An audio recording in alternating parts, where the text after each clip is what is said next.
जब प्राइस किसी भी डिमांड या सप्लाई पे टैप होता है या फिर किसी भी मेजर स्विंग हाई या लो को स्वीप करता है, उसके बाद में हमें कैसे एंट्री लेनी है वो काफ़ी इंपॉर्टेंट होता है। और कभी भी आपका प्राइस प्रीवियस डे की कैंडल हाई या लो स्वीप करता है या कुछ भी ऐसा हायर टाइम फ्रेम स्वीप करता है जो आपका लिक्विडिटी का काम करता है या आपके सेशंस को हाई या लो स्वीप करता है, उसके बाद में हम वहाँ पे कैसे एंट्री बना सकते हैं, जो कि काफ़ी इंटरेस्टिंग है। उस केस में आपको कुछ चीज़ों का ध्यान रखना है, वो इस वीडियो में हम पूरा कवर करेंगे कि कैसे करके आप इसमें एंट्री बना सकते हो, चाहे आपकी बाय की एंट्री हो या फिर सेल की एंट्री हो। क्या एडिशनल कंफर्मेशन हमको चाहिए होती है। तो सबसे पहले दिए हुए डायग्राम जो है हमारे सामने, इनमें सबसे पहले जो डायग्राम है चौक एंट्री विद इंड्यूसमेंट, इसको थोड़ा सा समझ लेते हैं। और जो भी हमारे डायग्राम्स हैं इनको एक ओवरव्यू समझ लेते हैं। उसके बाद में हम जब रियल चार्ट पे जाएंगे तो चीज़ें और ज़्यादा अच्छे से समझ में आएंगी। तो सबसे पहले हम पहले डायग्राम को समझते हैं। अगर मैं पहले डायग्राम की बात करूं जिसमें क्लीन लिखा हुआ है कि चौक एंट्री विद इंड्यूसमेंट, चौक मीन्स चेंज ऑफ करेक्टर। जब प्राइस किसी भी डिमांड या सप्लाई पे आपके टैप हो जाता है, जो कि यहाँ पे है, और प्राइस टैप होने के बाद में क्या होता है, आपको लोअर टाइम फ्रेम में जाना है। और ये जो आपका हायर टाइम फ्रेम का पीओआई है, ये आपका major swing high low sweep भी हो सकता है, या फिर आपका कोई भी ऑर्डर ब्लॉक टाइप हो सकता है, या फिर ऐसा हो सकता है जो आपका प्रीवियस डे का हाई है वो स्वीप किया है और उसके बाद में यहाँ पे क्रिएट हुआ है पीओआई।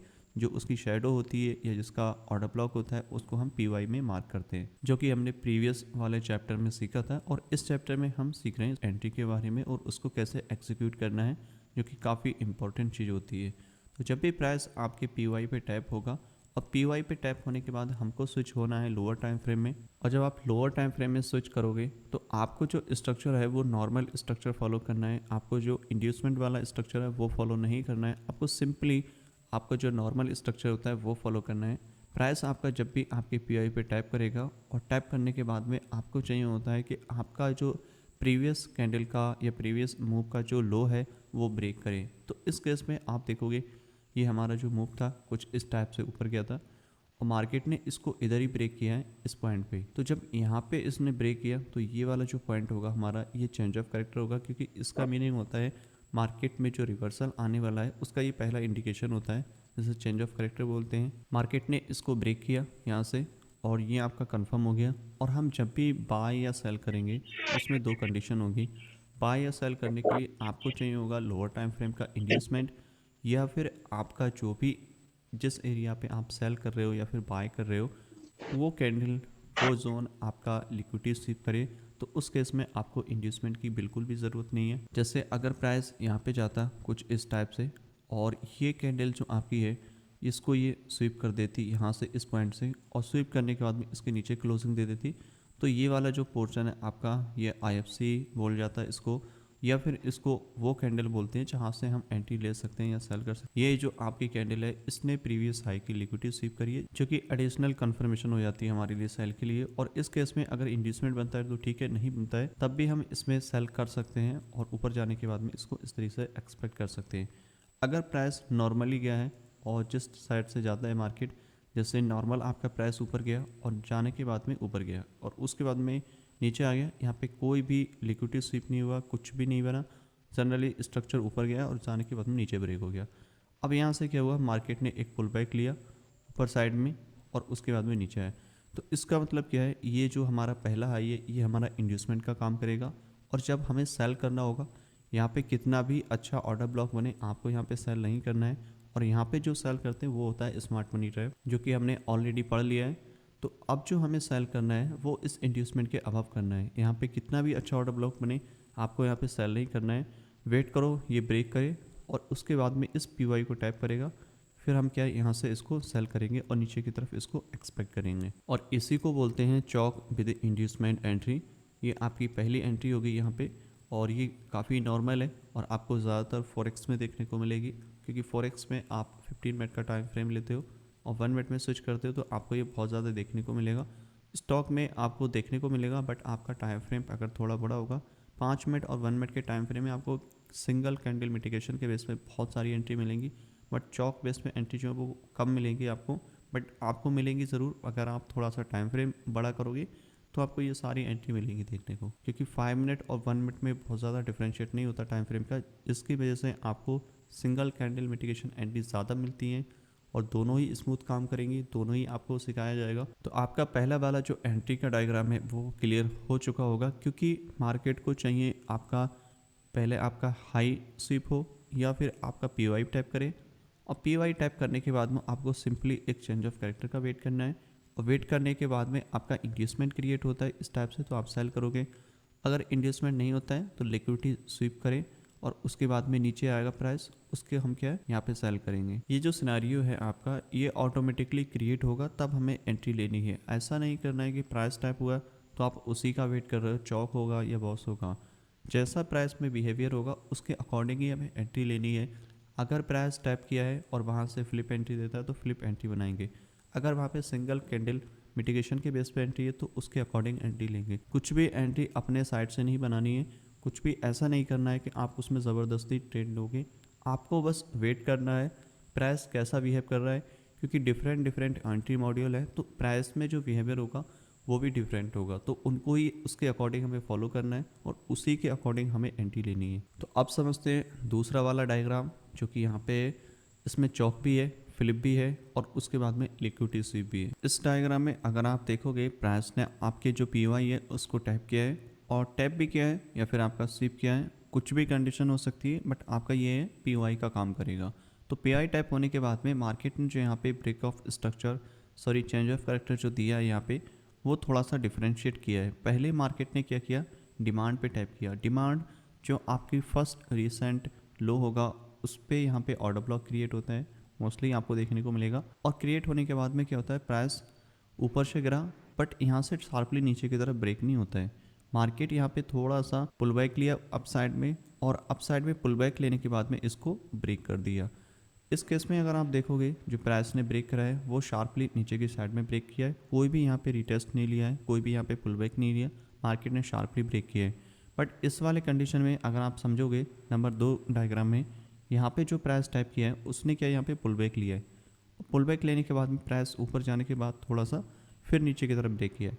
तो इस वाले केसेस में जो आपका सिनारियो है वो कुछ इस तरीके से क्रिएट होगा कि आपका ये वाला लो है ये आपका चेंज ऑफ कैरेक्टर का काम करेगा, और ये वाला जो है डिमांड का काम करेगा, क्योंकि फर्स्ट ऑर्डर ब्लॉक है आपका और यहाँ से रिएक्शन मिला है। तो इसमें थोड़ा सा फ्लिप के बारे में समझ लेते हैं। फ्लिप एंट्री मॉड्यूल क्या होता है, क्योंकि चौक आपने समझ लिया, अब फ्लिप को समझेंगे इसमें, तो आपको चौक विद फ्लिप आपको अच्छे से समझ में आ जाएगा। जैसे ही प्राइस किसी भी डिमांड या सप्लाई पे टैप होता है, मैं आपको थोड़ा सा एक ओवरव्यू देता हूँ। जैसे कोई भी आपका स्ट्रक्चर बुलिश है और वो आपकी डिमांड पे टैप होता है, और टैप होने के बाद में यहाँ से कोई रिएक्शन देता है, और उसके बाद में आपका जो मेजर हाई है यहाँ पे इस वाले पॉइंट पे, यहाँ पे ये टैप नहीं होता है, राइट, मतलब इसके अबव नहीं गया बट इसको ब्रेक नहीं किया और मार्केट फेल हो जाता है।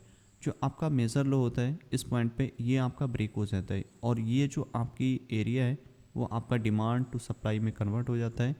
इस तरीके से ये आपका डिमांड हो गया, और ये डिमांड होने के बाद में हमें देखना होता है कि सप्लाई किस साइड में, सप्लाई आपका इस साइड में क्रिएट हो जाता है।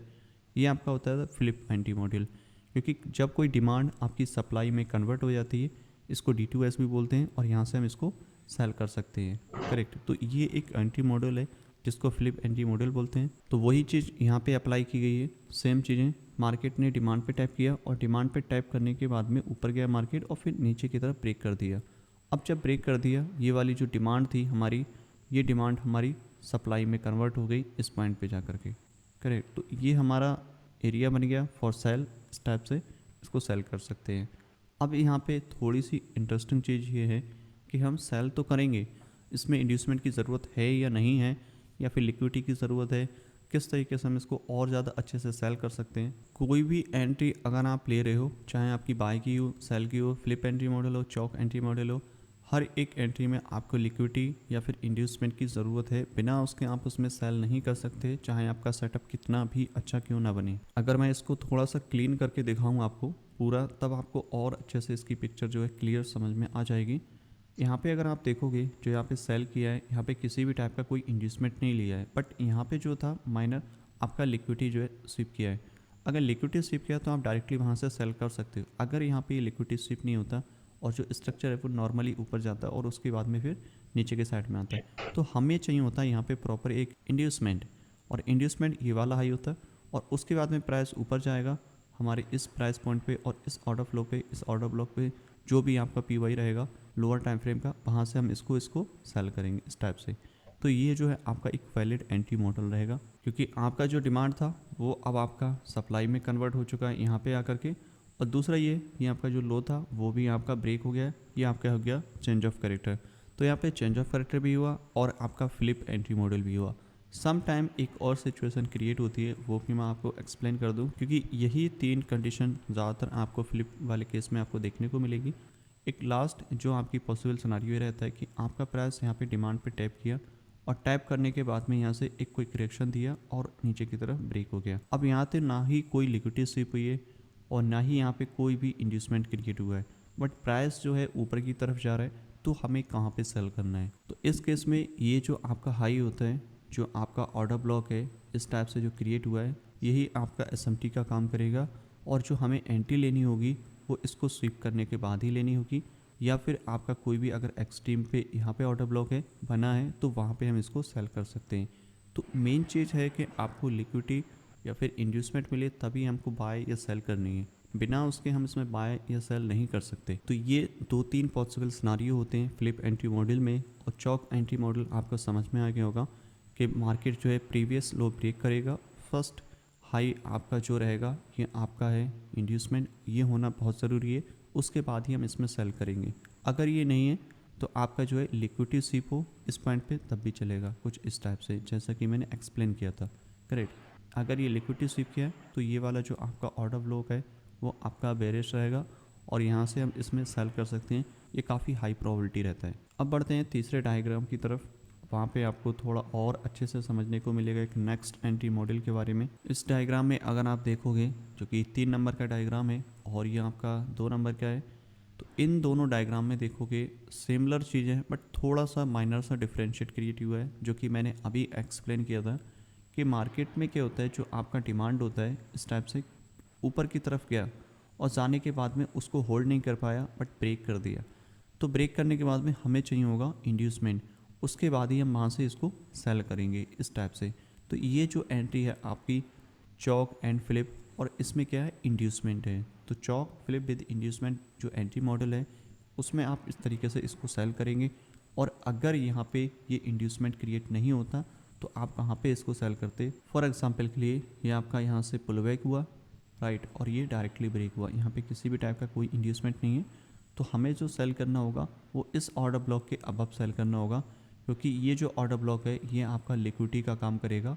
और प्राइस जब भी इसको ब्रेक कर देगा, करेक्ट, ऊपर गया मार्केट यहाँ से कुछ इस टाइप से गया, मार्केट ऊपर गया, इसको टैप किया, मे बी रिएक्शन देगा शॉर्ट टर्म के लिए, ज़्यादातर लोगों को इंड्यूस करता है, और उसके बाद में मार्केट ने सारे स्टॉप लॉस कलेक्ट किए और जो मेजर मूव आता है वो इसके बाद ही आता है, यहाँ से फिर इसको कंटिन्यू सेल कर सकते हैं। तो ये 2-3 सिनारियो होते हैं जहाँ पे मार्केट में बाय या सेल हमें देखना होता है। मेन चीज़ है आपका इंड्यूसमेंट ले मार्केट या लिक्विडिटी ले, तभी जा कर के हम उसको बाय या सेल करते हैं।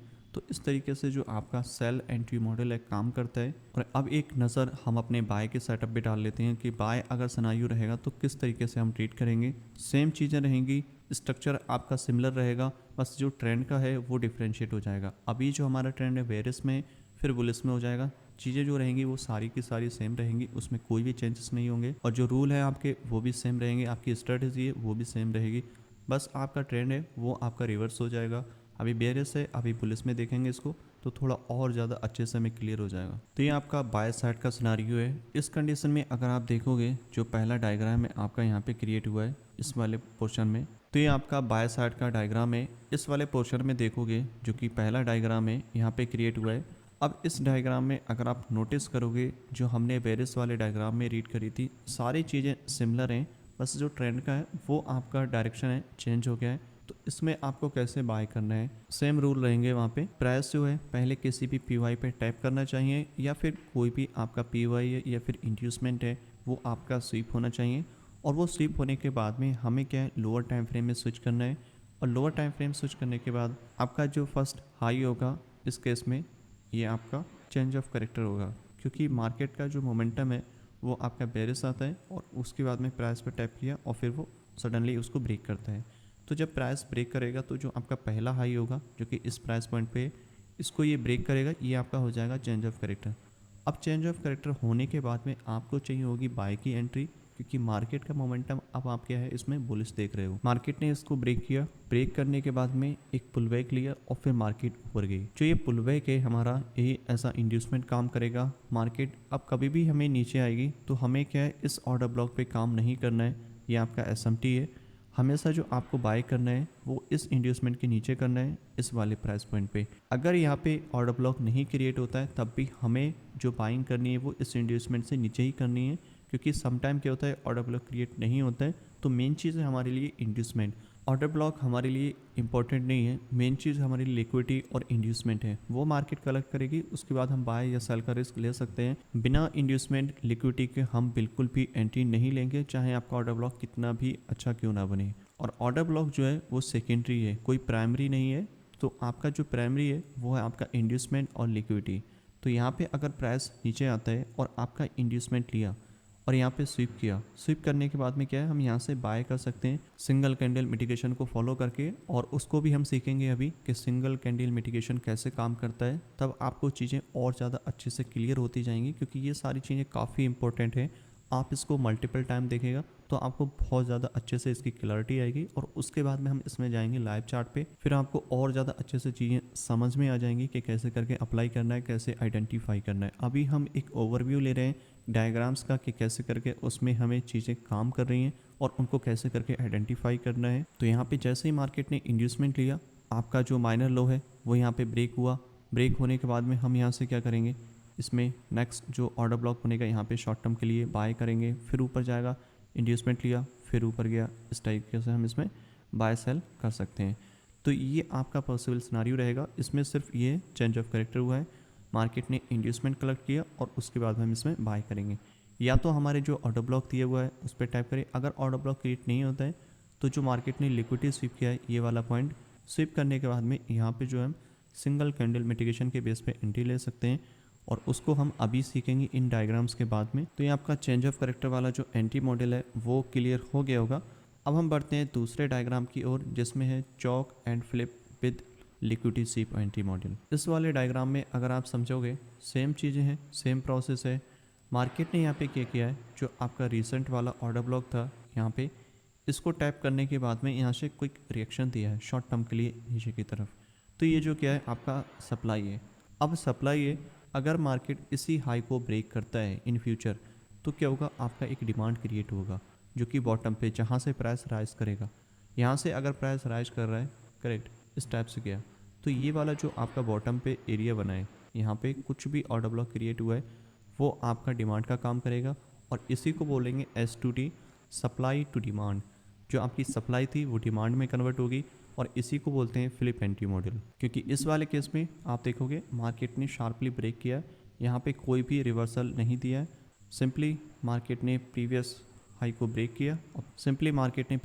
ब्रेक किया पुल बैक लिया और फिर मार्केट ऊपर गई। और जो पुल बैक था वो हमारा इंड्यूसमेंट का काम किया। तो इसमें जो एंट्री थी वो चॉक विद इंड्यूसमेंट के बेस पे थी। अब इस वाले केस में आपका जो एंट्री है और जो लिक्विडिटी के स्वीप हुआ है उसके बेस पे यहाँ पे एंट्री हुई है। तो यहाँ पे मेन चीज़ है जो आपके लिए वो है फ्लिप।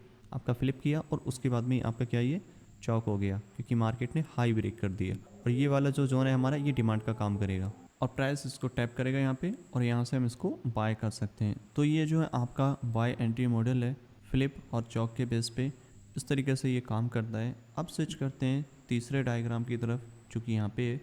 इसमें भी सेम सिनारियो है, बस इसमें जो है थोड़ा सा डिफरेंशिएट किया गया है। यहाँ पे जो है इंड्यूसमेंट है और यहाँ पे आपका जो है लिक्विडिटी स्वीप किया है। सेम प्रोसेस है, मार्केट ने आपका जो रिसेंट वाला सप्लाई है राइट उसको टैप किया, यहाँ से इस तरीके से प्राइस आया और आने के बाद में आपका जो डिमांड था हायर टाइम फ्रेम का यहाँ पे उसको टैप किया, या जो आपका लिक्विडिटी स्वीप हुआ था हायर टाइम फ्रेम का उसको टैप किया और वहाँ से क्या है एक शॉर्ट टर्म के लिए आपको रिएक्शन मिला। बट मार्केट ने इस हाई को ब्रेक नहीं किया और रिएक्शन दे करके नीचे आया और फिर फाइनली इसको ब्रेक कर दिया। तो ये वाला जो केस है आपका ये चेंज ऑफ करेक्टर हो जाएगा और मार्केट यहाँ पे ऊपर गया है करेक्ट। अब ऊपर जाने के बाद में ये आपका डिमांड यहाँ पे क्रिएट हो चुका है इस तरीके से। अब यहाँ पे क्या होगा, प्राइस ने इस हाई को ब्रेक कर दिया। अगर ये वाला पोर्शन बाद वाला अगर नहीं क्रिएट होता है तो कैसे करके इसको ले सकते हैं, आपको सिंपली इस पर बाय नहीं करनी है। आपको जो बाय करनी है वो इसी डिमांड को ब्रेक होने के बाद में आपको बाय करनी है, क्योंकि ये वाला जो डिमांड है आपका ये ऐसा लिक्विडिटी का काम करेगा, क्योंकि हमें चाहिए होगा लिक्विडिटी या इंड्यूसमेंट जब भी हम बाय करेंगे, करेक्ट। तो ये वाला जो जोन है आपका एज अ लिक्विडिटी का काम करेगा, ये स्वीप हो जाएगा और उसके बाद में फिर हम इसमें कंटिन्यू बाय कर सकते हैं, करेक्ट। तो ये हमारा जो है पॉसिबल सिनारियो हो जाएगा बाय के लिए। और यहाँ पे अगर आप नोटिस करोगे तो मार्केट ने जो है एक छोटा सा पुल बैक लिया है और फिर मार्केट ऊपर गई है। तो अब जो हम बाय करेंगे वो इसी इंड्यूसमेंट के नीचे ही बाय करेंगे। प्राइस का नीचे आने के बाद में इस पर टैप करें जो आपका डिमांड है, और उसके बाद हम यहाँ से बाय एक्सपेक्ट करेंगे। दूसरा ये है कि अगर प्राइस इस डिमांड पे नहीं आया सिंपली, तो हम क्या कर सकते हैं, प्राइस नीचे आए, इस इंड्यूसमेंट को स्वीप करें, और स्वीप करने के बाद में यहाँ पे कोई भी सिंगल कैंडल मिटिगेशन के बेस पे एंट्री मिलेगी तो हम क्या यहाँ से बाय कर सकते हैं। तो इस तरीके से आप इसमें बाय या सेल कर सकते हो चौक और फ्लिप एंट्री मॉडल के बेस पे। कब इंड्यूसमेंट देखना है कब नहीं देखना है आपको क्लियर हो गया होगा, क्योंकि ये काफ़ी इजी टू अंडरस्टैंड है। एक बार आपको समझ में आ जाएगा फिर आपको कोई भी दिक्कत नहीं होगी। आप इसको मल्टीपल टाइम देखिएगा तो और ज़्यादा अच्छे से समझ में आ जाएगा। अब स्विच करते हैं सिंगल कैंडल मिटिगेशन के बेस पे कि सिंगल कैंडल मिटिगेशन कैसे काम करता है। अब बात करते हैं सिंगल कैंडल मिटिगेशन के बारे में कि सिंगल कैंडल मिटिगेशन कैसे काम करता है और उसको कैसे करके हम ट्रेड कर सकते हैं, मल्टीपल ट्रेड कैसे ले सकते हैं। जब प्राइस किसी भी आपके पीवाई पे टैप करता है, लोअर टाइम फ्रेम के पीवाई पे टैप करता है, उसके बाद में हम वहाँ से स्केलिंग कैसे कर सकते हैं, किन चीज़ों का हमें ध्यान रखना है, कहाँ पे हम एंट्री बना सकते हैं कहाँ पे नहीं। तो सबसे पहले सेल साइड की बात कर लेते हैं कि सेल साइड में क्या सिनारियो रहता है और कैसे करके हम वहाँ पे एंट्री बना सकते हैं। सबसे पहले तो आपका लोअर टाइम फ्रेम का जो भी आपका पीओआई है या फिर लिक्विडिटी स्वीप किया है, जैसे कि लोअर टाइम फ्रेम का जो आपका होता है ना कि इंड्यूसमेंट, वो स्वीप किया है, और स्वीप करने के बाद में प्राइस इस तरीके से रिएक्ट करता है, और रिएक्ट करने के बाद में हम वहाँ से कैसे करके बाय सेल कर सकते हैं। तो प्राइस आपका पीवाई पे टैप हो चुका है लोअर टाइम फ्रेम के, और वहाँ से हमें रिएक्शन मिलना स्टार्ट हो जाता है। और ये मोस्टली हम जो है स्टॉक में काम करेंगे और आपका फॉरेक्स में भी काम करेगा, लेकिन स्टॉक में आपको चौक एंट्री कम मिलेंगी, सिंगल कैंडल मिटिगेशन एंट्री ज़्यादा मिलेंगी, क्योंकि वहाँ पे जो टाइम फ्रेम का कॉम्बिनेशन है वो 5 मिनट से 1 मिनट में है।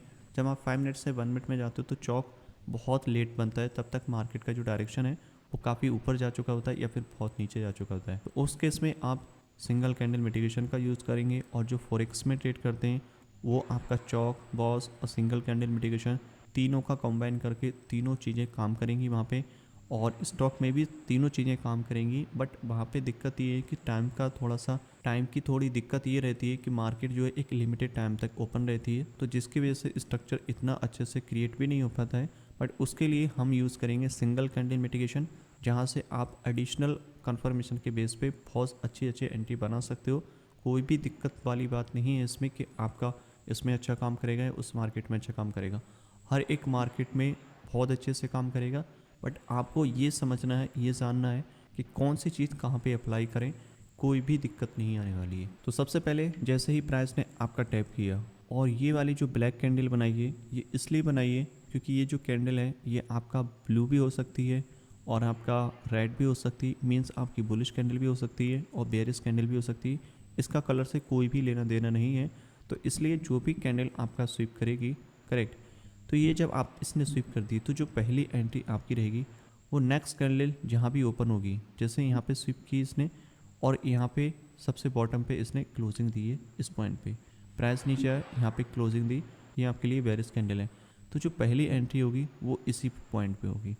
अगर ये बुलिश कैंडल होती तो आपकी क्लोजिंग यहाँ पे होती और जो नेक्स्ट एंट्री होती वो इस पॉइंट पे होती। और जो भी आपकी एंट्री रहेंगी, चाहे आपकी यहाँ से एंट्री रहे या फिर यहाँ से एंट्री रहेगी, ये डिपेंड करेगा आपकी कैंडल स्टिक के ऊपर। कोई भी रैंडम एंट्री नहीं लेनी है। ऐसे करके आपकी जैसे भी कैंडल आपकी क्लोज हो गई, जैसे बेरिश कैंडल हुई है तो आपकी जो है वो यहाँ पे क्लोजिंग होती है, बुलिश कैंडल में ऊपर क्लोजिंग होता है प्राइस। तो जहाँ भी प्राइस क्लोज होगा और उसके जस्ट नेक्स्ट कैंडल ओपन पे हमें एंट्री लेनी है, और जो स्टॉप लॉस है वो इस हाई के अबव डालना है। अब जैसे इस हाई के अबव डाला, प्राइस नीचे आया। अब जो नेक्स्ट एंट्री है वो जो बड़ी शेडो बनी है इस पॉइंट पे, ये जो शेडो है ये आपका सप्लाई का काम करेगी। अगर प्राइस इन केस ऊपर जाता है और इस सप्लाई बिग को टैप करता है तो हम जो है नेक्स्ट एंट्री बना सकते हैं। अगर नहीं जाता है तो आप इसको छोड़ सकते हो, कोई दिक्कत नहीं है। आपका पहली एंट्री जो वो यहाँ पे मिटिगेट हो चुका है। मार्केट नीचे आया बी कैंडल, यहाँ पे कोई एंट्री नहीं बनानी है। सी कैंडल ऊपर गया, कोई भी एंट्री नहीं बनानी है क्योंकि आपका लो यहाँ पे करेक्ट, बट यहाँ पे मिटिगेट नहीं हुआ है। और ये वाली जो आपकी कैंडल है ए कैंडल आपका ऐसा ऑर्डर ब्लॉक काम करेगी, सिंगल कैंडल ऑर्डर ब्लॉक, क्योंकि प्राइस आपके हायर टाइम फ्रेम पीवाई को स्वीप कर चुका है। जो आपका लोअर टाइम फ्रेम का एक्चुअल में आपका पीवाई है उसको टैप कर चुका है, या फिर आपका लोअर टाइम फ्रेम का इंड्यूसमेंट है उसको स्वीप कर चुका है, हायर टाइम फ्रेम का इंड्यूसमेंट स्वीप कर चुका है। ये डिपेंड करेगा। और मार्केट ने जैसे ही सी कैंडल का हाई ब्रेक किया और ए कैंडल ऑर्डर ब्लॉक को टैप किया, आप यहाँ पे नेक्स्ट एंट्री बना सकते हो। और ये वाला जो हाई है ये आपका लिक्विडिटी का काम करता है, और ये ज़रूरी नहीं है कि प्राइस इसको स्वीप ही करे। यहाँ इसके अबव जो डी कैंडल है वो इसके अबव भी क्लोजिंग हो सकती है, बट जो एंट्री हमारी रहेगी थर्ड एंट्री वो हमारी यहाँ पे वैलिड रहेगी, चाहे प्राइस यहाँ पे क्लोज हो या थोड़ा और ऊपर जाए। बट आपका जो स्टॉप लॉस है, सेफर स्टॉप लॉस, वो अभी भी यहीं रहेगा। इस केस में अगर मूव काफ़ी नीचे जाने के बाद ये बना है तो आपका जो रिसेंट हाई है जिसने लिक्विडिटी लिया है उसके अबव आप डाल सकते हो, करेक्ट। तो इस केस में सिर्फ एक ही पॉइंट ने लिक्विडिटी लिया है जो कि यहाँ पे है, तो आपको जो है स्टॉप लॉस इधर ही डालना होगा। अब थोड़ा सा अगर नीचे की तरफ स्क्रॉल करें, नीचे की तरफ देखें, तो ये जो आपकी कैंडल है इसने यहाँ पे स्वीप किया है। अगर स्वीप नहीं करता तब तो आपकी तीसरी एंट्री वैलिड थी, और चौथी जो एंट्री थी, फोर्थ एंट्री, वो आप यहाँ पे नहीं बनती। लेकिन यहाँ पे क्या है, प्राइस ने स्वीप किया है, तो जो स्वीप किया है वो ये वाली कैंडल है यहाँ से, ये आपका सप्लाई का काम करेगी। जो नेक्स्ट कैंडल ओपन होगी आप यहीं पे इसको सेल करेंगे, और जब यहाँ पे आप सेल करोगे तो जो आपका स्टॉप लॉस है वो इस विक के ऊपर डालोगे, इस शैडो के ऊपर, क्योंकि इस शैडो ने यहाँ पे जो है लिक्विडिटी ग्रैब की इस वाले पोर्शन पे। सी कैंडल का हाई था उसकी लिक्विडिटी ग्रैब की है, और ग्रैब करने के बाद में मार्केट नीचे क्लोज हुई है। तो आपकी जो नेक्स्ट एंट्री है वो इस प्राइस पॉइंट पे होगी, और उसके बाद में मार्केट नीचे की तरफ अगर जाती है और जो डी कैंडल है उसको ब्रेक करके नीचे आती है और एफ कैंडल बनी। एफ कैंडल में इसमें जो एंट्री बनी है वो क्यों बनी है, क्योंकि जो डी कैंडल है वो एज अ ऑर्डर ब्लॉक का काम करेगा हमारे लिए। क्यों? क्योंकि इसने यहाँ से लिक्विडिटी ग्रैब की है। तो ये जो हमारे लिए डी कैंडल है वो ज़्यादा हाई प्रोबेबिलिटी हो जाती है क्योंकि इसने प्रीवियस लिक्विडिटी ली है। अब कोई भी ऑर्डर ब्लॉक हो या कोई भी हाई लो हो, जो प्रीवियस मेजर हाई लो या लिक्विडिटी का हाई लो ब्रेक करता है, स्वीप करता है, एक स्ट्रॉन्ग ऑर्डर ब्लॉक, एक स्ट्रॉन्ग पीओआई का काम करता है फॉर बाय एंड सेल। तो यहाँ पे सेम चीज़ें हुई हैं। जो डी कैंडल है उसने सी कैंडल का हाई स्वीप किया है, मार्केट नीचे आई है, तो ये जो आपका डी कैंडल है ये ऑर्डर ब्लॉक का काम करेगा। तो जो एफ कैंडल है इसको मिटिगेट किया। मिटिगेट का मीनिंग ये होता है इस कैंडल को यहाँ से टैप कर दिया, राइट। एफ कैंडल ऊपर गई, इसको टैप कर दिया, तो ये हो गया आपका मिटिगेट। तो आपकी जो फिफ्थ एंट्री है वो यहीं पे बनेगी, इस वाले प्राइस पॉइंट पे मिटिगेट किया, और फिर उसके बाद में हम सेल करेंगे और स्टॉप लॉस इसके अबव डालेंगे, करेक्ट। आप थोड़ा सा नीचे की तरफ अगर स्क्रॉल करोगे आप यहाँ पे देखोगे, यहाँ पे अगर आप नोटिस करोगे जो आपकी एफ और जी कैंडल है वो कंटिन्यू बेरिश बनी है, बट यहाँ पे हमने किसी भी टाइप की कोई एंट्री नहीं ली है, क्योंकि अगर आप नोटिस करोगे जो आपका डी कैंडल है वो ऑलरेडी मिटिगेट हो चुका है, और ई कैंडल आपका यहाँ पे है, बट यहाँ पे हम सेल नहीं कर रहे हैं क्योंकि ई कैंडल ने किसी भी प्रीवियस हाई को स्वीप नहीं किया है, लिक्विडिटी नहीं लिया है, तो इसलिए हम यहाँ पे सेल भी नहीं कर रहे हैं। और दूसरा चीज़ ये आप नोटिस करोगे जे कैंडल का हाई एच कैंडल ने ब्रेक किया है बट यहाँ पे स्वीप नहीं किया है, तो यहाँ पे क्या है, ये एज अ लैग का काम करेगा, राइट। इस तरीके से पुल बैक का काम करेगा। यहाँ पे हम जो है एंट्री नहीं बनाएंगे। अगर मार्केट दोबारा से ऊपर जाती है तो हम यहाँ पे एंट्री नहीं करेंगे। क्यों? क्योंकि ये जो है आपका एक पुल बैक है, और पुल बैक पे हम एंट्री नहीं लेंगे। हमें चाहिए होगा लिक्विडिटी स्वीप या फिर आपका इंड्यूसमेंट चाहिए होगा, तभी हम बाय या सेल करेंगे। और इस केस में अगर आप नोटिस करोगे ये जो आपका पुल बैक है कुछ इस टाइप से है, तो मार्केट को चाहिए या तो फिर ऊपर जाए और इसी पुल बैक को यहाँ से स्वीप करे या ब्रेक करे, जो भी करेगा, उसके बाद में हम यहाँ से सेल कर सकते हैं। और ये वाला जो ई वाला जोन है वो आपके लिए एक तरीके से वैलिड भी हो जाएगा। क्यों? क्योंकि मार्केट ने ये वाला इंड्यूसमेंट लिया है, तो ये जो इंड्यूसमेंट लिया है इसके बाद में ये वैलिड बनना है। ये ऑर्डर ब्लॉक की वजह से नहीं बनना है, ये इंड्यूसमेंट की वजह से बनना है। अगर ये ऑर्डर ब्लॉक नहीं भी होता, मिटिगेटेड हो चुका होता, तब भी हमारी एंट्री वैलिड होती, क्योंकि हमें चाहिए होता इंड्यूसमेंट, और इंड्यूसमेंट लेने के बाद हम इस प्राइस पॉइंट से जाकर के इसको सेल कर सकते हैं। या फिर इस तरीके से होता, जो आपकी एच कैंडल है उसका हाई जो बना है यहाँ पे, ये इस वाली बेरिस कैंडल से यहाँ से स्वीप हो जाता कुछ इस टाइप से। तो जो आपकी नेक्स्ट एंट्री होती वो ये वाला जोन आपका एज अ एंट्री का काम करता, टाइप करता और फिर नीचे आता। तो इस तरीके से भी आप इसमें एंट्री बना सकते थे फॉर सेल। अब चलते हैं बाय साइड की तरफ कि बाय साइड में देखते हैं कि क्या पॉसिबल सिनारियो रहते हैं सिचुएशन सेम रहेगी, जो कंडीशन है वो सेम रहेंगी, बट ट्रेंड का जो है वो डिफरेंशिएट हो जाएगा। अभी हमने बेरिश मार्केट में देखा था, अब चीज़ें बुलिश मार्केट में देखेंगे। यहाँ पर भी सेम चीज़ हुई है, मार्केट ने आपके जो पी था उस पर टैप किया, जो आपका लोअर टाइम फ्रेम में आपका पी टैप होता है, या फिर आप कह सकते हो जो हायर टाइम फ्रेम का आपका इंड्यूसमेंट होता है, उसके बाद की ये सारी चीज़ें होती हैं। वो जो स्वीप होगा या फिर आपका पी टाइप होगा, उसके बाद में जब हम मल्टीपल पोजीशन लेते हैं तो उसको किस तरीके से हम ऐड ऑन कर सकते हैं इसमें। यहाँ पे जो पहली कैंडल है आपकी एक कैंडल, इसमें मेंशन किया गया हो कि इस कैंडल का जो कलर है वो आपका बेरिश भी हो सकता है, बुलिश भी हो सकता है, उससे कोई भी इम्पैक्ट नहीं पड़ने वाला है। मेन चीज़ है कि आपका जो प्रीवियस लो था वो स्वीप किया और यहाँ पे इसने क्लोजिंग दी, ये हमारे लिए कंफर्मेशन है। और जो हमारी पहली एंट्री होती है, जैसा कि एक्सप्लेन किया गया था कि जो प्राइस यहाँ पे क्लोज होता है और जो नेक्स्ट कैंडल ओपन होती है, यहाँ पे जो कैंडल बी कैंडल ओपन हुई है वहाँ पे हम इसमें बाय एंट्री लेंगे, ये हमारी पहली एंट्री होगी। और दूसरी जो एंट्री है वो यही जो कैंडल है, इसका ये पूरा एक ऑर्डर ब्लॉक का काम करेगा कुछ इस टाइप से, करेक्ट। तो ये जो आपका पूरा कैंडल है आपका ऑर्डर ब्लॉक का काम करेगा, सिंगल कैंडल ऑर्डर ब्लॉक, और हम यहाँ पे बाय कर सकते हैं क्योंकि इस कैंडल ने लिक्विडिटी ग्रैब की है। तो ये कैंडल हमारे लिए स्ट्रॉन्ग जोन है फॉर बाय, तो यहाँ पे हम पहली बाय करेंगे, नेक्स्ट बाय करेंगे यहाँ पे। और उससे पहले अगर हम बात करें बाय की दूसरी एंट्री के बारे में जो कि यहाँ पे थी, जो दूसरी एंट्री यहाँ पे थी वो कुछ इस टाइप से थी। प्राइस अगर यहाँ पे बी कैंडल का लो यहाँ तक आता, इसको मिटिगेट कर देता, तो हमारी जो सेकंड वाली एंट्री थी वो यहाँ पे मिटिगेट हो जाती, बट प्राइस यहाँ तक नहीं आया और फिर प्राइस ऊपर गया। और जो हमारी थर्ड एंट्री है वो यहाँ पे एक्टिवेट हुई है। क्यों? क्योंकि इसने सी कैंडल का लो ब्रेक किया और ब्रेक करने के बाद में इस सिंगल कैंडल ऑर्डर ब्लॉक को यहाँ पे टैप किया, तो ये हमारे लिए वैलिड एंट्री हो गई और हम यहाँ से इसमें बाय कर सकते हैं। अगर डी कैंडल का आप कंडीशन देखोगे तो जो इसकी क्लोजिंग है वो इस लो से अबव क्लोज, तो यहाँ पे जो क्लोजिंग हुई है ये हमारे लिए, जैसे ही यहाँ पे प्राइस क्लोजिंग देता है तो हम क्या करते हैं, जो ई कैंडल है फोर्थ एंट्री जो हमारी होगी यहाँ पे, वो इस कैंडल के ओपनिंग पे हम लेंगे और जो इसका स्टॉप लॉस है वो यहाँ पे रखेंगे। और ये जो एंट्री है आपकी कंटिन्यू ऊपर की तरफ जाएंगी क्योंकि ये आपका बुलिश ट्रेंड है। मार्केट जब भी आपकी प्रीवियस कैंडल का हाई लो स्वीप करता है तो हम क्या है वहाँ पे ऐड ऑन करते हैं। और किस तरीके से ऐड ऑन करेंगे, इसी तरीके से अगर कैंडल स्वीप कर रही है तो जो कैंडल का स्वीप होने के बाद में जहाँ पे भी क्लोजिंग हो रहा है, नेक्स्ट कैंडल जहाँ पे ओपनिंग होगा वहाँ पे हम उसमें बाय करेंगे। और यही चीज़ें आपको ध्यान रखनी है कि अगर ये ऑर्डर ब्लॉक यहाँ पे स्वीप करके ऊपर गया है तो ये जो कैंडल है आपकी सिंगल कैंडल ऑर्डर ब्लॉक बनेगा और हम यहाँ पे बाय करेंगे। सेम चीज़ें आपकी डी कैंडल में है।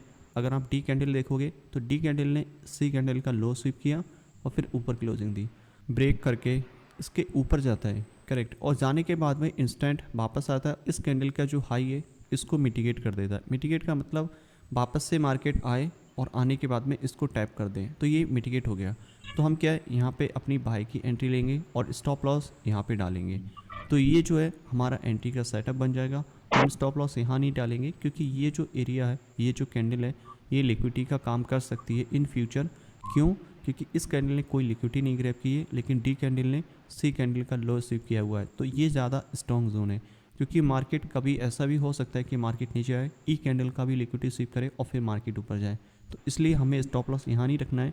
हमारा जो सेफर स्टॉप लॉस होगा वो डी कैंडल की लो के नीचे होगा। अब थोड़ा जैसे ही ऊपर बढ़ेंगे आप तो देखोगे कि एफ कैंडल है, जी कैंडल है, ये कंटिन्यू किया है। यहाँ पे हमें यहाँ पे किसी भी तरीके का कोई भी ऐड ऑन नहीं करना है क्योंकि यहाँ पे कैंडल ने किसी भी तरीके का कोई भी लिक्विडिटी स्वीप नहीं किया है। इवन आप देखोगे तो ई कैंडल को मिटिगेट किया है एच कैंडल ने, बट यहाँ पे हम एंट्री नहीं लेंगे क्योंकि जो ई कैंडल है उसने किसी भी टाइप का कोई लिक्विडिटी ग्रैब नहीं किया, तो इसलिए यहाँ पे कोई भी हम बाय का सेटअप नहीं देखेंगे। आपको चाहिए कोई भी बाय या सेल करने से पहले मार्केट इंड्यूसमेंट ले या फिर लिक्विडिटी ले, तब हम वहाँ पे जाकर के इंटरेस्टेड होंगे फॉर बाय और सेल। और उसके बाद में मार्केट ऊपर गई, एक पुल बैक लिया, एच कैंडल ने जी कैंडल का लो ब्रेक किया बट स्वीप नहीं किया, ये भी एक आपका फुल बैक का काम करेगा। मार्केट अगर दोबारा आएगी तो हम इस पर बाय नहीं करेंगे, मार्केट में हम बाय करेंगे ये ब्रेक हो जाएगा तब, और उसके बाद में इस तरीके से हम इसे कंटिन्यू बाय कर सकते हैं। दूसरा पॉसिबल सिनारियो ये रहेगा कि मार्केट ऊपर जा रही है, जाने के बाद एक शॉर्ट टर्म पुल बैक यहाँ क्रिएट कर दें, फिर जो है इस जोन पे हम बाय देख सकते हैं क्योंकि ये वाला लो है हमारा इंड्यूसमेंट का काम करेगा, प्राइस टैप करे और ऊपर जाए कंटिन्यू। तो इस तरीके से आप बाय या सेल कर सकते हो। तो आई होप आपको समझ में आ गया होगा कि एंटी मॉडल किस तरीके से काम करता है, किन कंडीशन में हमें बाय या सेल करना है, चॉप कब करने हैं, बाय कब करना है और फ्लिप जब हो रहा है तो कब बाय करना है, कब सेल करना है, क्योंकि कंडीशन कुछ भी हो सकती है आपके सामने। ज़रूरी नहीं कि आप जहाँ पे एंट्री ले रहे हो वो आपके लिए एक सिंगल कैंडल बेच की एंट्री मिलेगी। हो सकता है वहाँ पे चौक क्रिएट हो सकता है वहाँ पे फ्लिप एंट्री मॉड्यूल हो। जैसा ही प्राइस रिएक्ट करेगा उसके अकॉर्डिंग ही हमें ट्रेड लेनी है। आपको कुछ भी अपने साइड से नहीं करना है कि आपको ज़बरदस्ती वहाँ पे किसी भी तरीके का सेटअप नहीं बनाना है। मार्केट जिस तरीके से रिएक्शन दे रहा है हमको क्या है उसी तरीके से रिएक्ट करना होगा कि हाँ ये हमारा चौक एंट्री बन रहा है। अगर बन रहा है तो किस पॉसिबल सिनारियो हम यहाँ पे बाय करेंगे या फिर किस पॉसिबल सिनारियो हम यहाँ पे सेल करेंगे। अगर चौक नहीं बन रहा है तो हम किस तरीके से वहाँ पे सिंगल कैंडल मिटिगेशन को यूज़ कर सकते हैं, और ये आपको चार्ट पे दिखेगा। तब जा कर के आप वहाँ पे बाय या सेल कर पाओगे। और ये थोड़ा सा वक्त लेगा, चीज़ें काफ़ी एडवांस हैं तो आपको थोड़ा थोड़ा वक्त लेंगी। जैसे जैसे आप इसमें प्रैक्टिस करते जाओगे आपकी शार्पनेस बढ़ती जाएगी, आपकी स्किल जो और ज़्यादा शार्प होती जाएगी। तो इस चैप्टर में इतना ही, और नेक्स्ट चैप्टर में हम सीखेंगे कि इन